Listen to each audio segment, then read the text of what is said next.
Hi, I'm Yolanda and this is Speak On. If there's one thing out of the many, many, many things we've learnt this year is that representation really bloody matters. Because it's not just about seeing the world reflected on screen or recognising yourself or experience, it also matters in the framing of narratives. If you put the visual aside, it's about the voices and experiences of a diverse range of people, which help eradicate myths, bust stereotypes, and also just kind of show that some things are just straight up lies. Today, we're talking diversity, representation, and inclusion in film.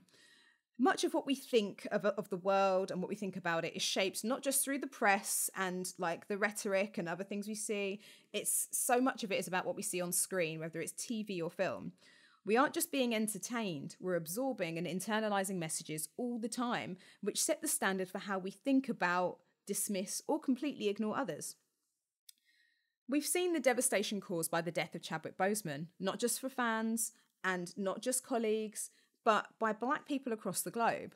Why did we have this reaction? Because representation matters, because he played characters that were iconic, because his characters told Black stories and helped reframe the narratives. What it means like to kind of outwardly be proud and express your Blackness, to display African culture and ancestry. He was part of something groundbreaking and poignant, which is why it was felt so deeply. And that just shows the power of film. Film has come a long way, and in 2019, a study found that it was like a record year for diversity in film due to increased inclusion of stories that were centred around girls and women and more female characters added to film.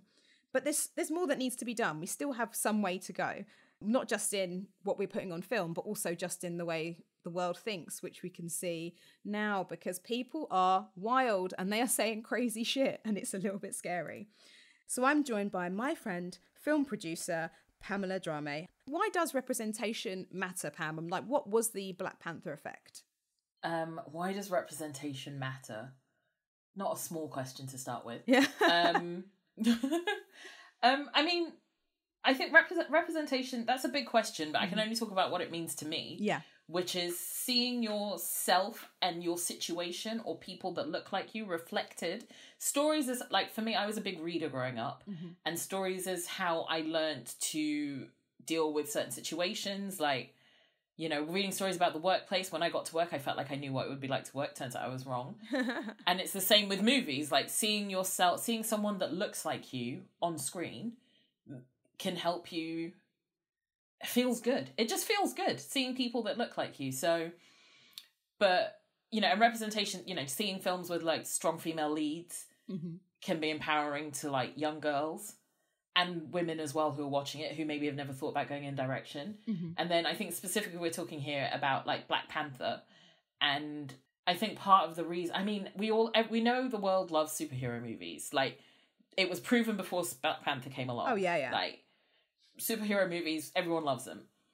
So then to take Black Panther didn't reinvent the wheel. Like, I think that's a really important thing to point out. The story of Black Panther was nothing, like the basic story beats are nothing that we haven't seen before. However, it became sort of revolutionary in the fact that it's an all Black cast, it's majority Black cast, majority Black production, and portraying Africa in a way that I don't think, even though it was false, even in fictionalized versions of Africa, we don't see it like that. Yeah. So it was this sort of, I mean, taking away the fact that they had to pretend that Wakanda was never colonized and all of that stuff. Yeah. That they had to create, like, basically they were like, no white people got here, so this is why it's still cool. Yeah. But yeah, like that representation, and people were just like, yes, superheroes that look like us. You know, I wonder how many brown-haired kids love Spider-Man. Yeah. Like, you know, like seeing yourself represented is a big deal. So yeah, representation is important, and the Black Panther effect was, I think that we're going to really see its legacy in like 10, 20, 30, when those kids grow up. Yeah, yeah. You know, because I can't imagine what it's like being like a little Black kid and seeing Black Panther and seeing what are the names of the warriors? I literally can't remember, I'll be honest. But, you know, seeing the Warriors and seeing Lupita and all of that stuff, like, you know, it's gonna, you know... Yeah, it's going to change. Being the nerdy science... It's going to change what... Being a nerdy science kid means you're the coolest character in it. Yeah, actually, that is so true. Exactly. And yeah, I think I know, just looking at Black Panther and looking at the effect of it, and there are lots of children in my family, and seeing how excited they were about it was really, really cool. But also just excited just to see how excited adults were about it, and you know all the kind of content that was created about it, like kids dancing in school because they're going to see it, all that, especially loads of dancers creating all these amazing dance routines just because they were going to the film. And I got quite a few friends that live out in the States. My friend Brim. She works in like film and media, and she went to see it several times, and her friends, they'd go like a big group of her and her black friends all dressed up just to go and sit down and watch this film. They were so excited, and it was and that was lovely, because I feel that is something that I haven't seen in my lifetime. Well, because people dress up to go and watch, you know, Avengers Assemble, you know, like people dressed up to go and see that, but there's something, it's not that exciting, like, you know, a black man putting on an Iron Man costume, he's going to be like, it's going to be more exciting putting on a Black Panther costume, even if Iron Man is your favourite character, because there is that extra identity that goes with it. So yeah, I'm really glad, I'm really glad that Chadwick Boseman got to see the impact of his film in real life. And like, I feel like that's a real, like, that's so rare, because most of the time people get lauded after they've passed away, and people are like, oh, they were a genius, they were this, they were that. And I really I think after he passed away, that video resurfaced of people, I think, was it Jimmy Kimmel or Jimmy Fallon, of him behind the curtain, and people talking to the poster and coming out. And even at the time when that came out, it was very like, oh it god, it was so emotional. It was emotional at the time, and then rewatching it, I was like, oh my god, rewatching it after he passed away, because it's, you know, I'm really glad that he got to see that the impact moment he had in real time, and not after he passed away, and that's so rare, and just goes to show what a special human being he was. Yeah, absolutely. And so, kind of like you said there, so Black Panther, it was a majority black cast, majority black crew or production crew, did you say? Yeah. And so how has this how has this changed films being made since? Has this actually had a knock-on effect on other films in terms of increasing the the diversity? Because obviously we know like Mulan's just come out, and there's lots of kind of like really like diverse in air quotes, different stories being told. Has this actually had an impact that you can see? So, had an impact that I can see is probably no, but bearing in mind that films take a long time to get made. So, when did Black Panther come out? 2018. So, it's only been 2 years. So, there will be films that are still... So, films that finished shooting in 2018 may still be in post-production now, because it can take that long.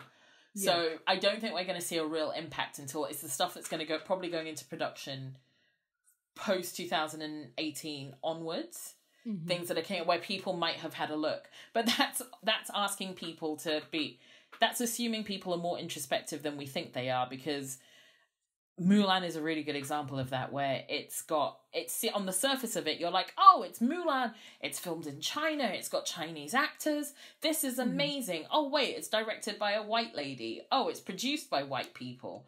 Oh, the DOP is a white lady. So suddenly you're like, So it's diverse in terms of like, okay, great. So more women are getting opportunities to make things, as if Chinese women don't exist. Yeah, there are none in the world.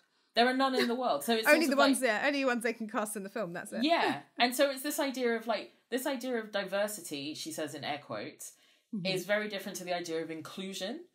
Because it's all very well dotting in, you know, filming it in China and all of this stuff. But one thing that's come out, and I can't speak on this because I'm not Chinese, so this is just based on what I've read from people who are, which is that, you know, I know some people were a bit like, the actress came out in support of the Hong Kong police and everything that's been going on in Hong Kong, and people are like, we should boycott it because of this, because of her coming out for the state. But also, I think that's where, like, sometimes the nuance of, if you had a Chinese filmmaker, would they have cast the same actress? And maybe they would have, because just because she might be the most fantastic actress, and just because she has political views that don't align with the rest of us doesn't mean that she isn't the best person for the job. So Yeah. absolutely. But, you know, having some sort of cultural sensitivity is important.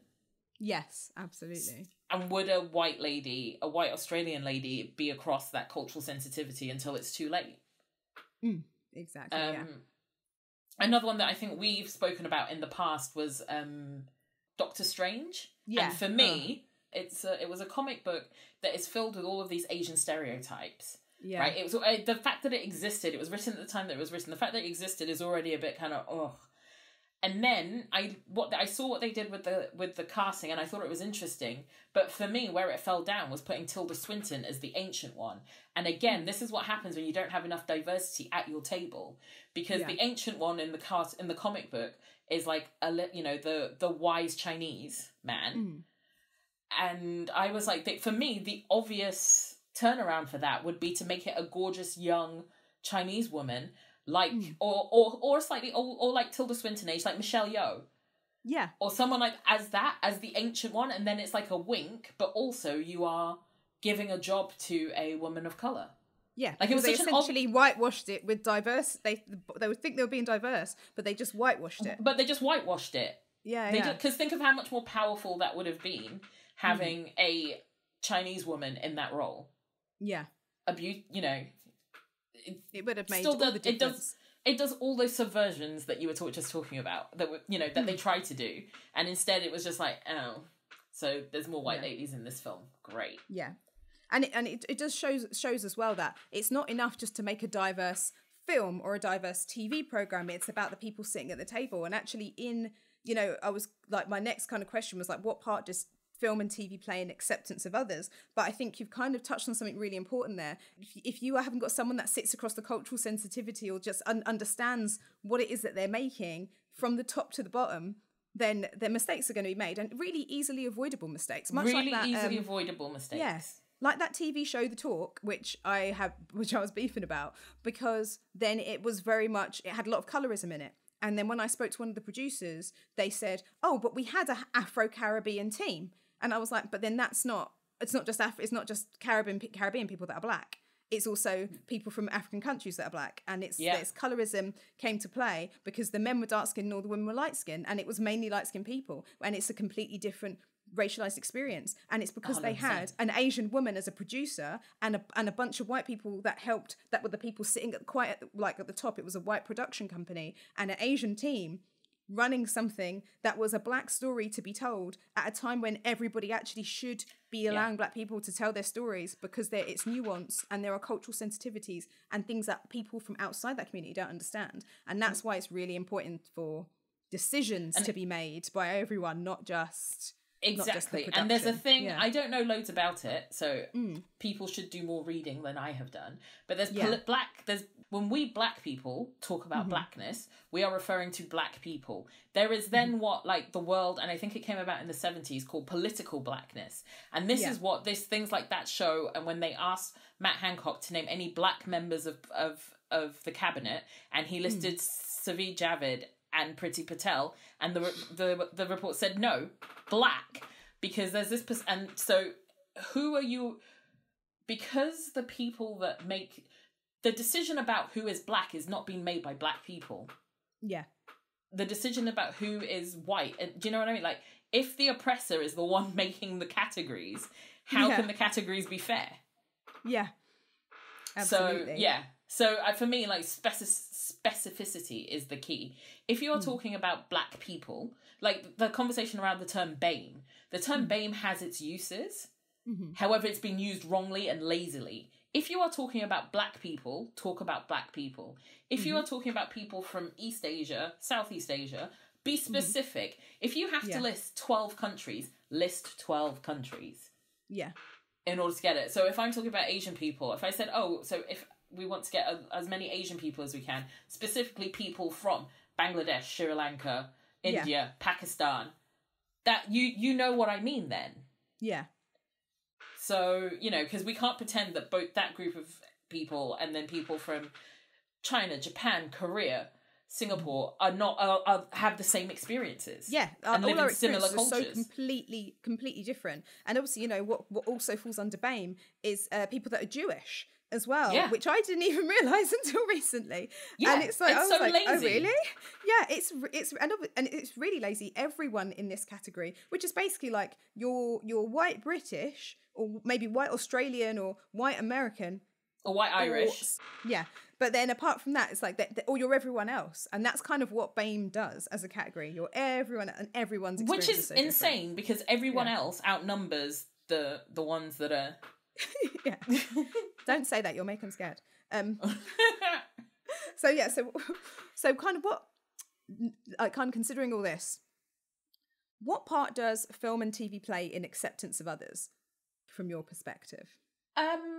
From my point of view, so I read somewhere that people think that 24 having a black president was part of what, because it was such a huge show at the time, was part of what made the world ready for Obama. No, I don't. Oh, President Palmer though. Hashtag President Palmer for life. Now, I don't think it's that facile and easy, but I do think that, but some people said the fact that we don't see very many female presidents in film and TV shows means that it feels of more of an impossibility. Yeah.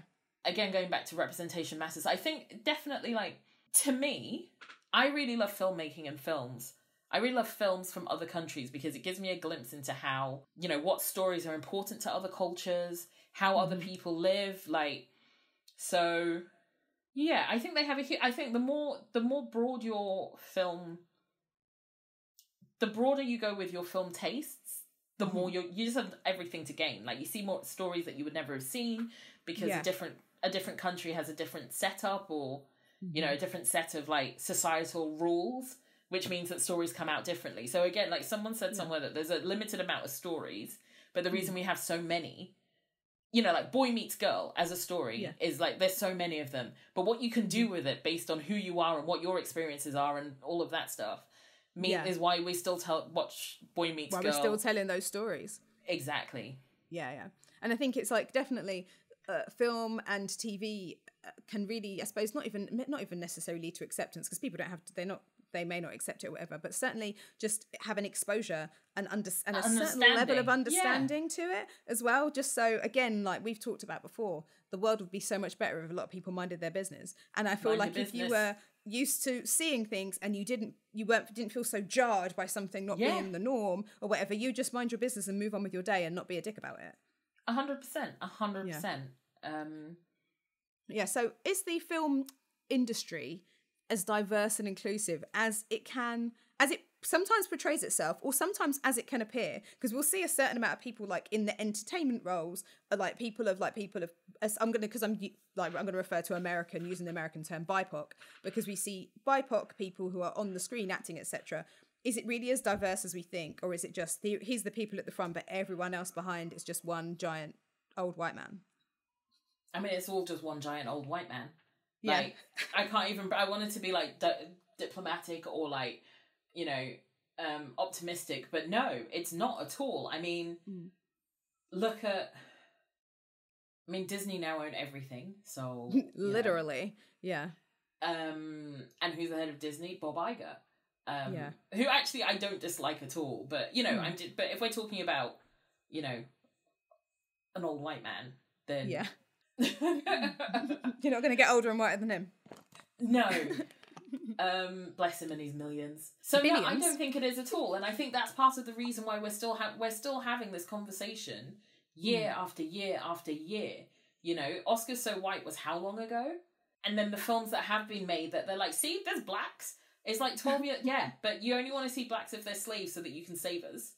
Yeah. We only want to see the help, or we only want to see Hidden Figures where the man is busting the toilet thing down, which never happened. All those weird narratives. It's like, no, she had to face racism. People were dicks to her. Let's not pretend they were. No one stood up for her. Yeah. No one stood up for her. No one, exactly. She did that by herself.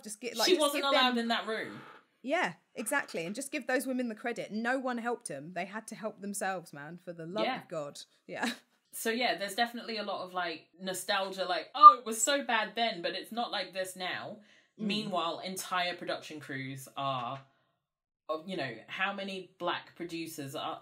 The most successful black producer is Tyler Perry. Yeah. And you cannot say that Tyler Perry produces content that is for all audiences. He is a picked his billionaire. audience. Yeah. He is a billionaire because he is the only person serving one audience, an audience that is completely underserved. Yeah. Do you know what I mean? Like, if you're desperate for water, if you're incredibly thirsty, like, you're gonna drink whatever water's given to you, regardless of whether it's good for you or not. So I am definitely not disparaging Tyler Perry. Like, it's worked for him. No, he is a genius businessman. He saw a gap and he just plugged every single part of that gap. And I don't judge anyone for watching it, because if you love it, you love it, man.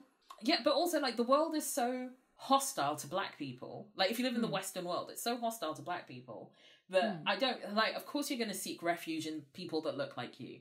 Yeah. Of course, like, you know, Medea, for all its, you know, stereotypes and things that it has. Stereotypes are stereotypes because there's, you know, there's something that resembles truth within it. So the idea, like, Medea is ridiculous, but the grandmother as the head of a family is something that we all, you know, black communities in England, here, Africa, Caribbean, are all familiar with. But you know, that matriarchal, like, with the matriarchal kind of hierarchy. Yeah. Everyone knows it. So, you know, that's it's like clinging onto anything that resembles, like, a life jacket. Yeah. So no, it's absolutely not. And, like, as someone who's been trying to produce, in the UK is even worse. Like, we're speaking quite a lot about America, but in the UK, I cannot, apart from Dominic Buchanan, I cannot name any other black producers who, do you know what? Not even Dominic. Like, Dominic is great, and I think he's only at the top of my head because he had that. He did an open letter recently about not being able to get a BAFTA. Yeah, he can't buy a BAFTA even though he's a producer on a BAFTA-winning TV show. That's insane. Because of the way the rules are set up, and that's the other thing, is that the rules and things are set up for middle-class white people to win. If you are outside of that, it doesn't. You know, like, in the UK, if you have no money of your own, I don't know how you get into production. I'm really lucky that I seem to be, I'm not even doing that well. I'm just kind of forging forward because my day job is in the film industry. So I have a great deal of, like, market and industry knowledge that I've worked really hard to get. And now I'm figuring out how I can use that to my advantage to make what I want to see.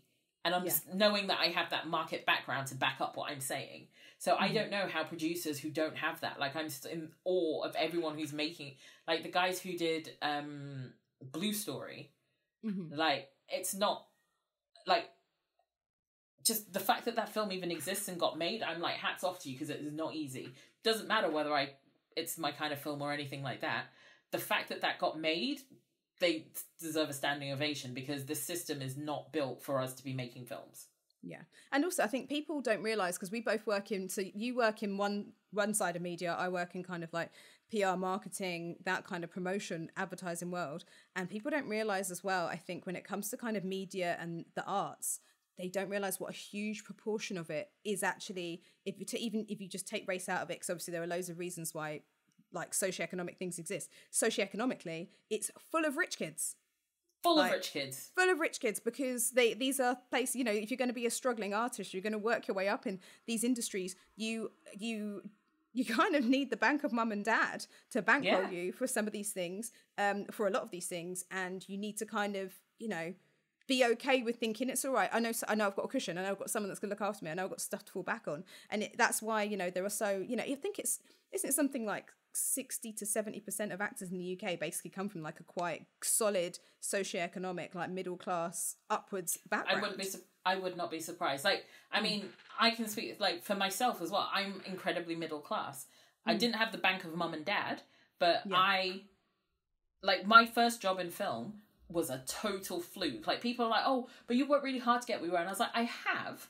However, like, I would not be in film and I would not be producing if if my day job wasn't in film. So I've been able to sort of moonlight quite easily. So part of my day job was going to film festivals. Like, so I was able to use that experience. And so there, you don't have to work 24 hours a day. So I can take a little meeting on the side and do things like that. Otherwise, I would not be able to afford that. I just wouldn't have. Like, my first job in film came about because I did French and film at university, did film sort of like people do English literature. Like, I really enjoy watching films and I like the theory behind it. And I did French because my parents said, if you're going to go to university and do film studies, you need to do a real subject. So I was like, well, if I do French, I get to live in France for a year. Let's do that. Yeah. And then a girl from my French course, she had randomly got a job at this film company, French film company based in London. And but she did French and economics, and she was like, this money is trash. I'm going to leave. But she was like, Pam, you did film studies. Maybe you'd be interested in working here. And I went for the interview, and I got the job. I was the only person they interviewed. It was not like... Yeah. And I felt really lucky at the time, and in hindsight, I was like, oh, they were just lazy. But that worked out well for you. But that worked out well for me, and that's how I got into film. So I was fully, like, the job I was working at that point was, like, for a makeup company, and I was like, I'm not enjoying this, and I was fully going to go back to France and do, like, a master's in film studies, just because I really liked the theory, and I fully was like, I'm going to become a film lecturer. I was like, because the idea of working in film was so out of my scope of reality that I was just like, oh, maybe I'll be a film lecturer and I'll have nothing to do with it, but I'll write some books on film and I'll teach film studies. Like, that seemed like something I could do. Yeah. And like a decent career. Yeah. And I get that. It's kind of, it's a combination there of what you know, who you know, and luck. Yeah. But that's luck. But it's luck. If someone luck, was like, how do I get a job in film? I couldn't tell them, because I was like, I got mine luckily. There's if you don't have that, and so I've never had to work for free, thank goodness. But all my production stuff that I've done, like, I've produced 2 short films and I'm working on a 3rd one, and I've got a feature in development, but all of that stuff, so I say I've never worked for free, but all the stuff that I'm working on myself, I have not been paid for. Yeah. I think when it comes to doing for yourself, that's just kind of how it rolls. Because when I started in media, I had to intern and stuff, so I basically was like working a job in the day, at night time, and then commuting and going to London in the day, and then coming back and going to work after. And so, and isn't that insane? Yeah, it's insane. Yeah, all day. But then I was working with people who literally had everything, and all like when I was at university, I worked with someone, and she's very good at her job, but because she is from an incredibly wealthy family, she started interning while we were at uni for free because her parents were bankrolling her. And so she could do that straight from uni, and then ended up staying in that job for a really long time as well, and working her way up. Whereas like that just wasn't a possibility, because I have to wake up at the crack of dawn, commute into London, work for free all day, come back and then work all night, and then go to work the next day exhausted. So I was doing it in chunks. So I couldn't even dedicate my time to working my way up in a company, because I was like, it wasn't sustainable. It wasn't sustainable to work 18, 19 hours a day. It's not. It's just not. And I hate this idea that, like, I feel like people sometimes are a bit disingenuous about how hard, like, because think about, like, it's good that, luckily for you, you're a person that could cope with that, but that's a lot to ask of someone. Yeah, absolutely. That's an impossible standard to ask of someone, you know? Yeah. Absolutely. And also just that kind of, the rest of it, I was kind of bankrolled by just having an entrepreneurial mind and finding my own ways to make money. Otherwise it just wouldn't have happened, to be honest. So anyway, we went off on a slight tangent there, didn't we? Yeah, no, sorry. Yeah. But I think it's important to acknowledge that that's what, so the industry the industry will flaunt people like you and I as being diverse and showing how diverse they are without actually being honest about how hard we've worked. Absolutely, and actually the truth of the story of us getting there. So it's all very well parading all your brown employees in front of it. I refuse to do our work International Women's Day photo, because I'm like, I'm not getting in the photo so you can show that you got a brown face in the office, because it's not true. Yeah, I've refused exactly the same thing at place I've worked. Remember, there was a place where they wanted to take all our pictures because we want to show the team, and I was like, no, I know what the real agenda was. And so I was the last person in the whole company to have mine done, and I did it out of force, and I didn't smile. I actually pulled a face because I was like, I'm not doing it because I know why you're doing it. And then I only allowed them to take one snap. They couldn't even take multiple. I literally stepped in, frowned, they took a picture, and I just left the room. Amazing. Yeah, I just. I should have thought that. It was annoying. I knew what was going on, really. But anyway, back to diversity in film. So kind of knowing all this and everything that we've discussed, and even like our own journeys, actually saying, it's pretty difficult. We had to work particularly hard or be really, really lucky compared to people who can kind of roll into these things through who their family knows, being bankrolled, etc. All that stuff makes it easier for them. And it's why the industry is dominated with really specific types of people. The Film Academy has established 4 broad representation categories for, like, if you want to be nominated for Best Picture, to be eligible to be nominated for Best Picture. So they've added in, so it's got to be, there has to be representation on screen, among the crew, at the studio, and opportunities for training and advancement, like in other parts of development and release. So just to break that down, so it's standard A is on-screen representation, themes, and narratives. So that's kind of like lead, supporting actors, etc. Standard B, creative leadership and project team. So it's kind of the creative leadership and department heads. So it could be wardrobe, hair, makeup, etc. Then standard C, industry access and opportunities. So it's like paid apprenticeships, internship opportunities. And standard D is audience development. So in my area, marketing, like publicity, and your area actually distribution as well.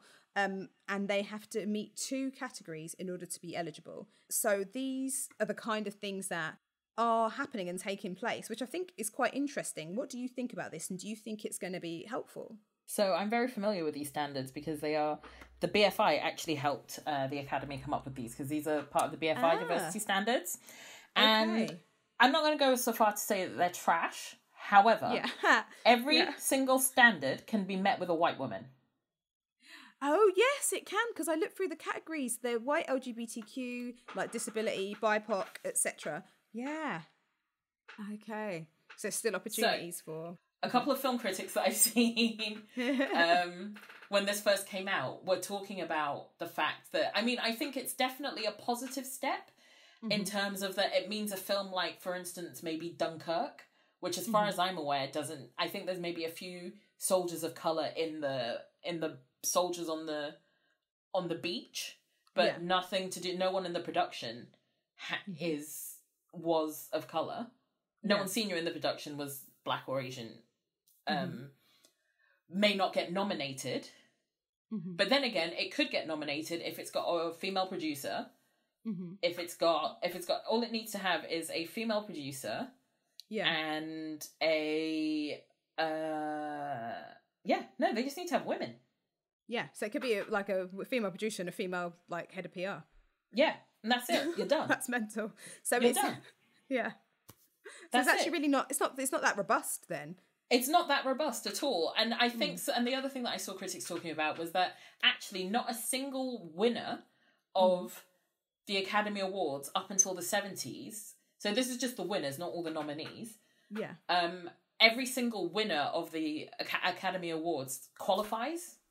Not one hasn't qualified, because it's literally like the line is on the floor. Like, you know, like, the line is on the floor, you can just step over it. Because so if you think about, like, okay, so last year Parasite won. The year before that, Green Book won. So there you have your... Green Book.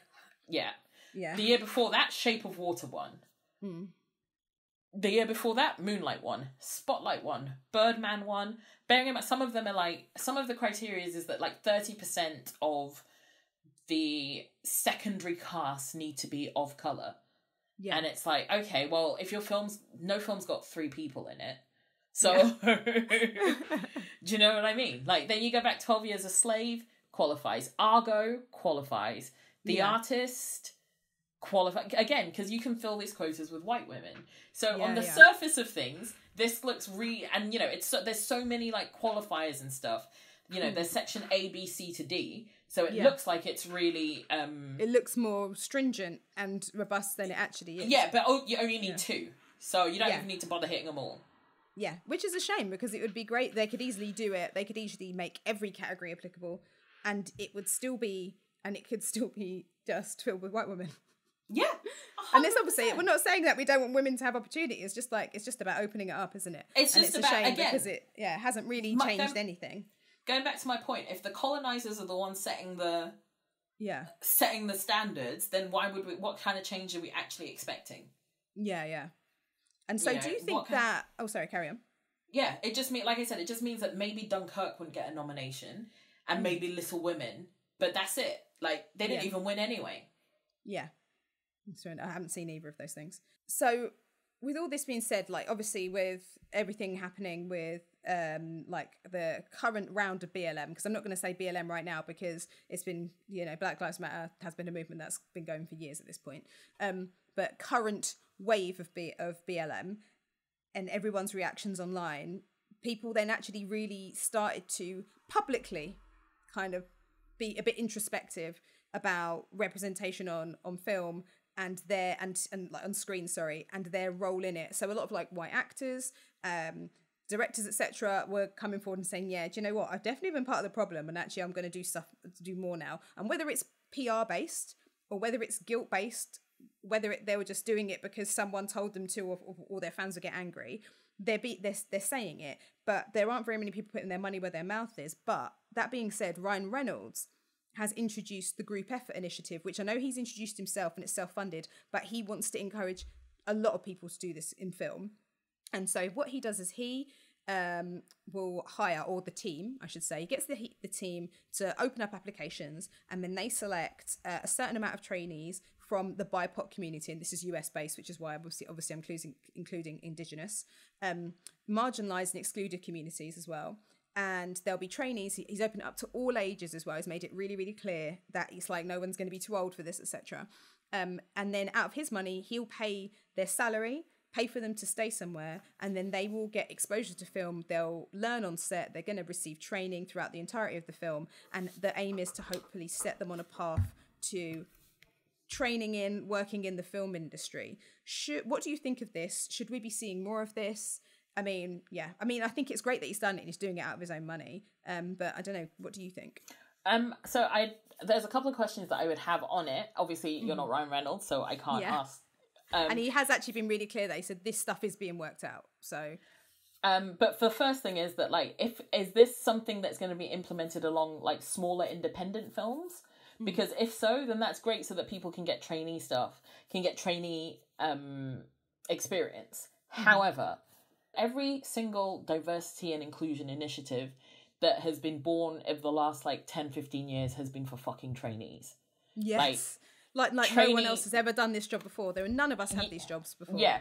So what happens to these trainees when they're no longer trainees? Are they being employed higher up, further up the chain? Definitely in TV and things, I think yes. But in film, I'm not so sure. Secondly, if he's doing all of it, like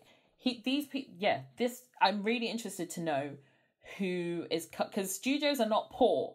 They could cover this themselves. Yeah.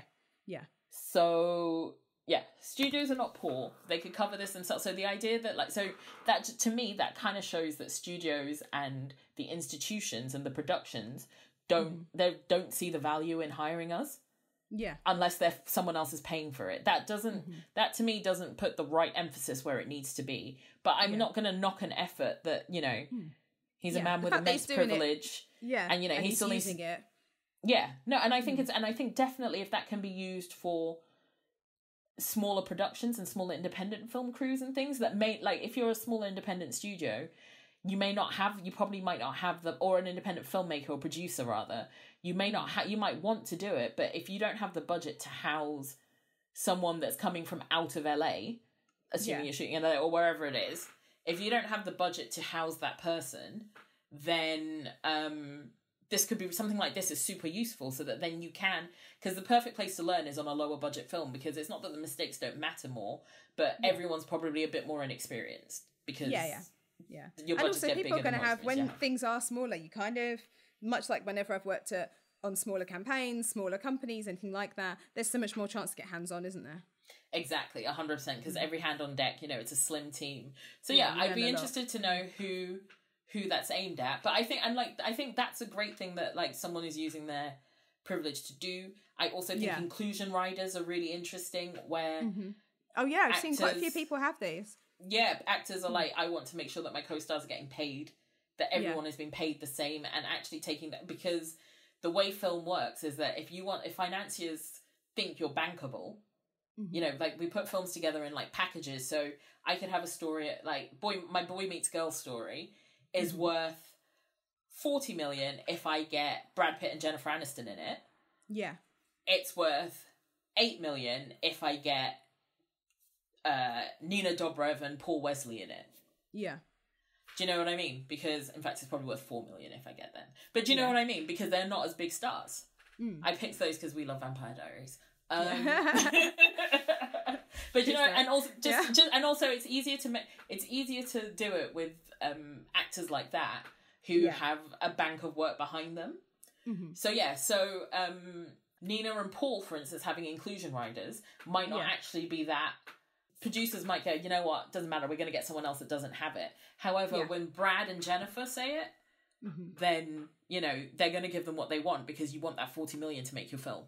Yeah, of course. They're going to have more power because of their bankability. And then, I know, for example, is it Benedict Cumberbatch that has a thing where he was like, if there's a female lead, she has to get paid the same as me?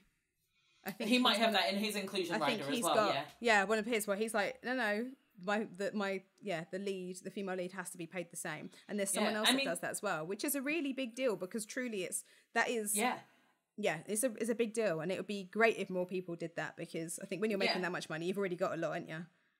You're not struggling to feed your family at that point.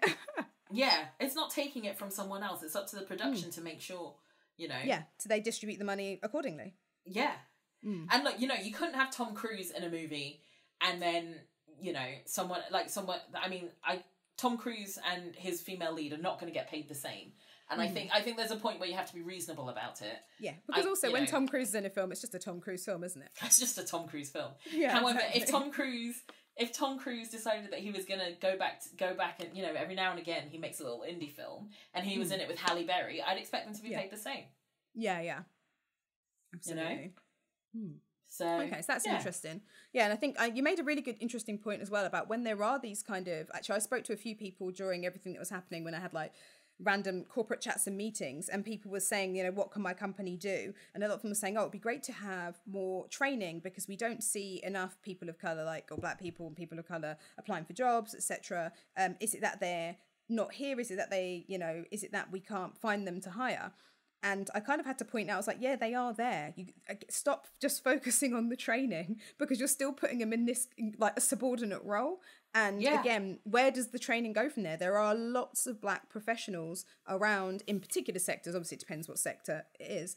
But I was like, there are lots of black professionals. I know a ton of black PRs. I know loads of them. They are there. You just have to go to the place to get them. Or when you are hiring people, you have to really expand your mind and strip yourself of bias a bit more. Yeah, we can't. We wanted to hire some like black professionals, but we couldn't because we couldn't find any. But we're just looking in the same place and asking our friends, but we don't have any black friends. So where did you look? Exactly like the same with when I've seen a few things for funding around quite a few different channels, Channel 4, etc. They're doing things where they're like looking for people to submit stories and get funding. Like if you're a black filmmaker or if you want to make like a documentary, etc. They're kind of doing a really big reach out to black people. But on every single channel, you apply to exactly the same organisation. It's one organisation that's working across every channel.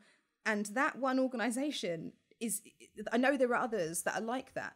They aren't the only one. And so then you're just going through, again, the same kind of criteria. And even if those people are the people that run that kind of organisation are black, again, it's just using one company. So it's like people at the top being lazy and just using one company to do everything for them. And again, they're not even using just the rules of diversity within using a different person.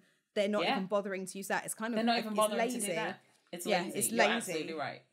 And again, this is where you're getting the same things. We're in an industry where who you know is really important, but there's going to be a limit. Like networking is super important, but the thing with networking is that like you have to networking is only effective if you go and see different people all the time. So having that one company, like they're going to know who they know because they're going to be so busy because every single every single company's going to them. How much time have they got to then start expanding all their parameters? They're not. They're just going to be reaching to the same pool of people because it's like they're kind of literally having to prop up every television institution in the country. 100%. Yeah. So I don't know. I hope that more people take him up on like kind of offering to replicate and get involved in group effort initiative. It sounds good. But it sounds good, but I'm a little bit sick of traineeships. Like, I want to see people. I need to see people actually handing over power. To people. Yeah, empowering producers, like from a film point of view, empowering producers, up and coming producers, like creating a system like this. If you can't empower up and coming producers, then your system is flawed and it needs to be fixed. Yeah, and Nicole Byers talked about this on her thing, because she used to have her show Loosely Exactly Nicole, and she actually wanted, as a black producer that she knew that actually ended up working on some like amazing film just like not long after this, and she wanted her to produce this segment, but they, instead of having this woman, actually no, that woman had already done this film. This TV, it was when she used to do it for Facebook, and she's been open about this herself. She said instead of them hiring this really accomplished black woman who'd won awards for films, they wanted a white YouTuber to shoot her and to shoot this thing. And she was like, no, why are you giving this opportunity away? This person is here. This is their rate. You can afford it. But even in that instance, they were like, no. And then she had to fight for that, to get that right, to hire the correct person who she knew related to her story and could do it in a much better way. No offense to that YouTuber, but truly, being a YouTuber compared to spending your entire life working up to this moment with all that training is really not the same bloody thing. But yeah, that's kind of what you're up against.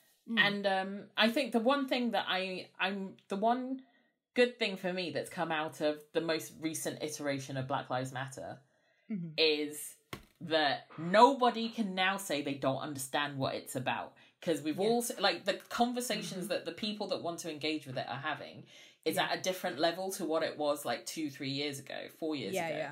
Yeah. Anyone that's denying it now is just willfully being a bellend. Exactly. So for me, I love receipts because I'm a petty bitch. So I'm really interested to see people that are saying things now and then being like, this you, a year later. Yeah, I've done that as well, People that have contacted me about everything around this, I've already started following up and saying, but you're going to do more because this isn't enough and you said you do more. And like, but are you practicing what you preach? And then, I've seen it. I've spoken about it in other pods as well. Brands doing stuff like brands I spent years and years approaching who said they're committed to it. Then they said they're committed to it and then they haven't done anything since. And I'm like, I've got the receipts from where you said you had enough of these people, or like, we have enough of that, or we don't need any more of that, or we're looking for someone exotic. And I was like, don't make me produce the receipts. Don't make me bring up my receipts. Yeah. Now, like, if Nicole was making that show now, and she pushed back, would they have pushed back as much as they did again? Like, you know, like, if she's having that conversation... They might have just been like, fine. Yeah. You know? So it's going to be interesting to see what... But it's all, you know, COVID came and exposed so much. And we're still, you know, living in this world and, you know, figuring out how we go forward. But I definitely think, like... So, you know how much I love history. After World War One, one of the reasons why women started working more was because so many men died. And it was a big cultural shift. Like, it was a big shift. Like, some villages lost all their men. And so women just had to do those jobs and things like that. So is this, you know, big seismic changes can push forward social like progression. Progress, that's the word I want. It can push forward social progress. So it's too soon to tell, but is COVID going to be the racial social progress? Yeah. You know, we can't put the genie back in the bottle now, man. Can't put the genie back in the bottle. And you know, I am a big proponent of like, oh, you don't want me? Fine, I'm going to do it my own way. And I feel like that's sort of what's happening. It's like, oh, these old systems aren't working. Fine, we're going to make new ones and go ahead without you, you know, and there's like people finding power in collaborations. And again, I said it earlier and you told me not to scare the people, but we outnumber them in all factions. And with globalization and people, you know, developing countries, what were termed developing countries, there was a report that came out recently that the main reason why they are poorer is because they've been stolen from. If they were paid a fair... If you eradicated world debt, or you gave everybody back everything they stole, England or just pay Britain people would be a developing country. Yeah, pay people a fair wage for what you're taking from them. Absolutely, yeah, and they become richer. But what's happened, like with technology and things like that, like for me as a filmmaker, like 10 years ago, would I have considered Africa a major market for my films? No, because the distribution methods were not conducive, you know, to get across it. Everyone's got the internet now. There's Netflix, there's African versions of Netflix, you know, different African countries have got their own version of Netflix and like online players. So now if I'm making a film, do I look to there or do I look to, you know, The world is changing, my friend, and if you're archaic, will you be able to keep up? Because the power is shifting. It's just like, my God, please stop fighting it, because it's going to happen to you anyway. Exactly. It's like, the world is going to diversify and move on and change, and I'm here for it. And I'm glad that you've made a really good point about the kind of in the comparison with more women going to work because of, I suppose, the tragedy of war and what that did to like social changes, social progress, etc. What are going to be the major social changes that come out of the pandemic? Because we're not even out of it yet. It's just kind of, we're in a weird space where the government don't know what to do and just love giving us crazy messages. But truly, as a planet, we're not out of this, and it's going to change everything. 100%. As we've seen. So, like, talking about this, even within diversity and inclusion, there's also its own kind of issues. I've seen Black American actors being annoyed about Black British actors getting roles in America. Like, why are they annoyed?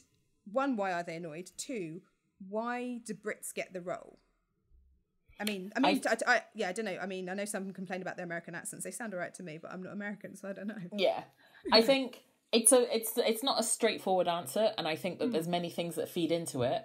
But I think the things that feed into it are an element. I don't know if you could call it colorism, because it's not about color, it's about our accent. Yeah.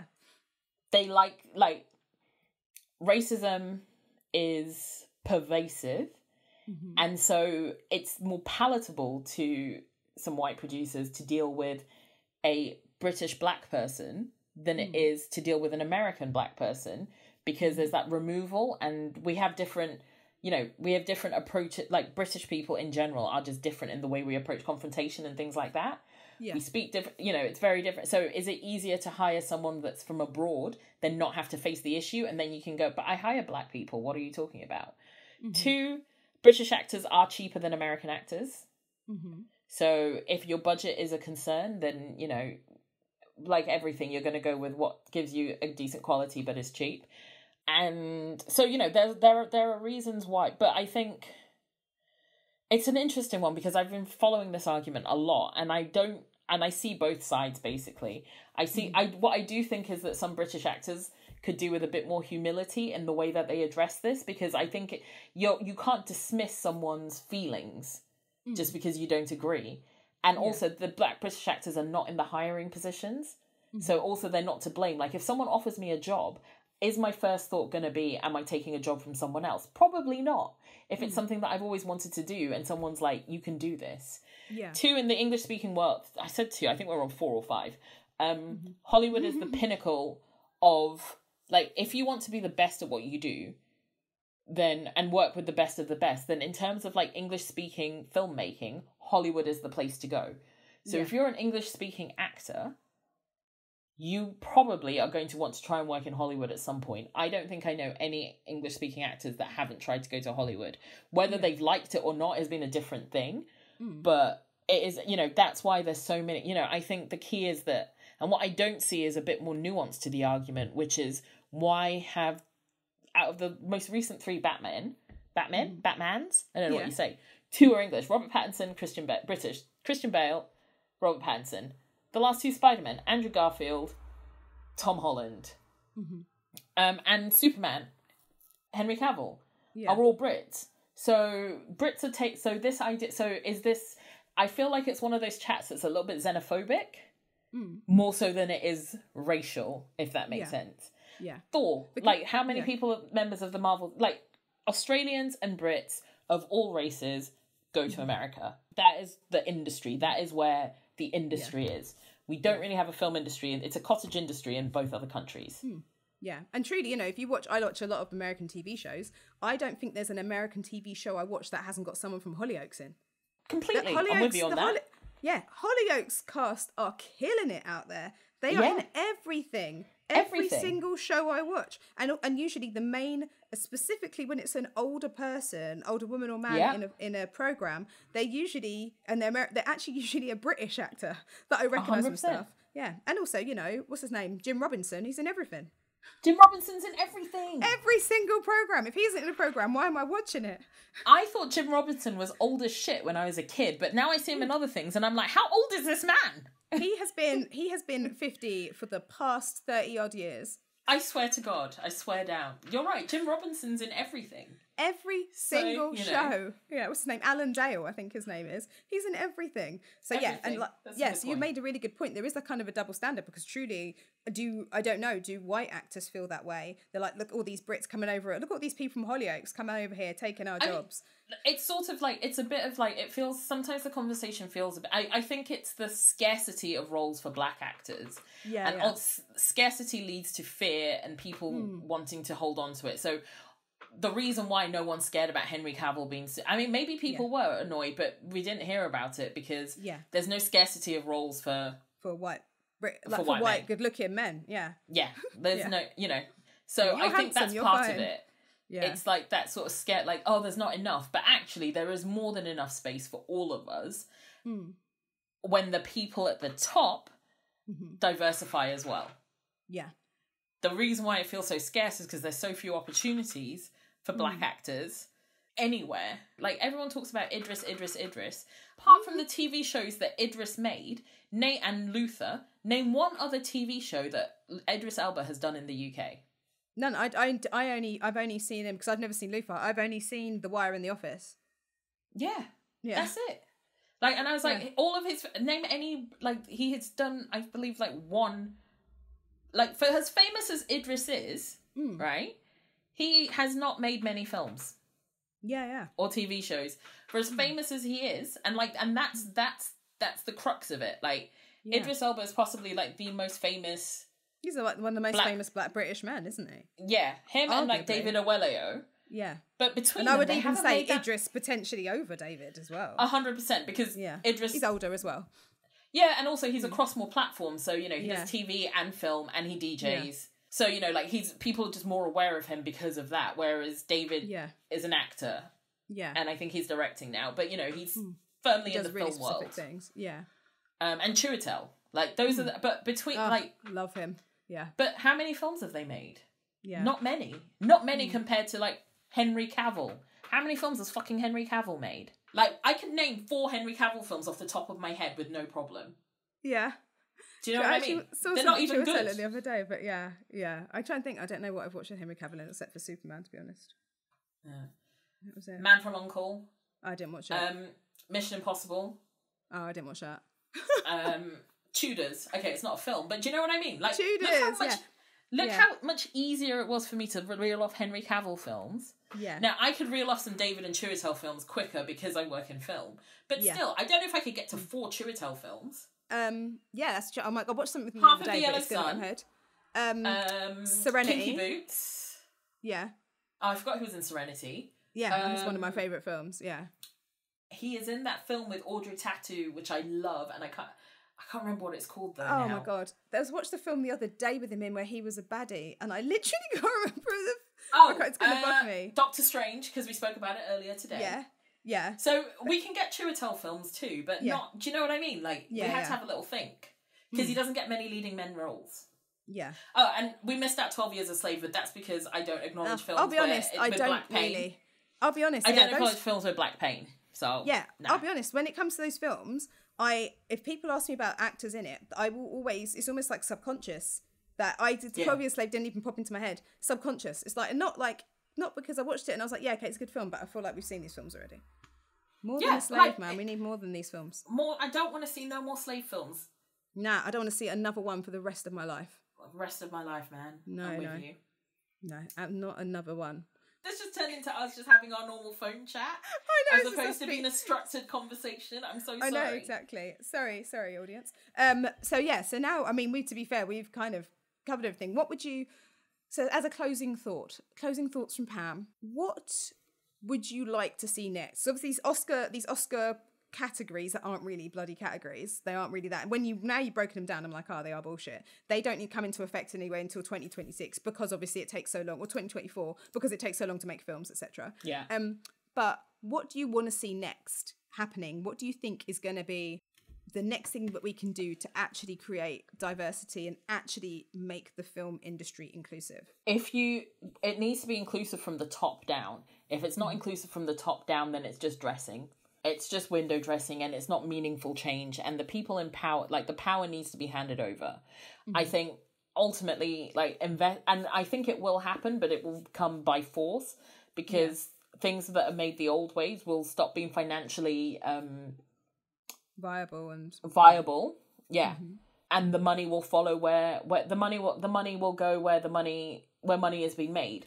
And do you want to be a dinosaur, or do you want to be an agile young grasshopper? I don't know what I'm saying with my metaphors. Well, I think maybe it's like, do you want to be a dinosaur, or do you want to make money? I think. Do you want to be a dinosaur, or do you want to make money? Yeah. Do you want to be a dinosaur, or do you want to make money? People that work in finance are not known for being forward thinking, but I think I'm interested to see what happens next. And I think people, like, invest in Black creators, invest in Black producers, invest in Black workers, in Black writers, sorry. Because we live in this world too, and if you want a diverse story and you don't want to have, people complain about having to do all the work they have to do to make it diverse. Imagine if you already were, then you wouldn't complain about it. So I'd like to see people putting their money and trust into Black filmmakers and Black producers across TV and film, because we're here. Hire us, make our shit. Yeah, exactly. That's a good point. I love that. Hire us and make our shit. Well, on that Hire us, make our shit. Thank you so much for joining me, Pam. This has been a great chat, and no doubt after this we'll just go on the phone for another 3 hours. Oh God. Lose my number. Thank you so much for joining me. Thank you for having me. Bye.